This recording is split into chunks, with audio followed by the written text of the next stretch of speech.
রাত্রে মুহাম্মদ সাল্লাল্লাহু আলাইহি সাল্লাম তাকে মেহমানদারি করে তাকে শোয়ায়ে দিলেন।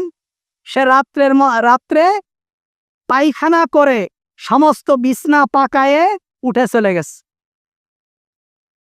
কিন্তু যাওয়ার সময় তার তরবারিটা সে রেখে গেছে ভুলক্রমে। সকালবেলা সেই ইহুদি বেশ কিছু দূর যাওয়ার পরে মনে হলো যে আমি তো আমার তরবারি রেখে এসেছি, এখন আমি যে কাজ করে এসেছি আমি গেলে তো ওই তরবারি দিয়ে আমার কল্লা। আমি হলে আমার ফিরসা বলে কি করতো তা তো আমরা জানি আলহামদুলিল্লাহ। পীর সাহেবের বিরুদ্ধে কথা বললে মুরিদানরা পিটায় মেরে ফেলে। আল্লাহ রাসূল সাল্লাল্লাহু আলাইহি ওয়াসাল্লাম ইহুদি ফিরে আসলেন। ফিরে এসে দেখলেন যে মুহাম্মাদুর রাসূলুল্লাহ সাল্লাল্লাহু আলাইহি ওয়াসাল্লাম নিজ হাতে ইহুদির পায়খানা পরিষ্কার করছে। সুবহানাল্লাহ।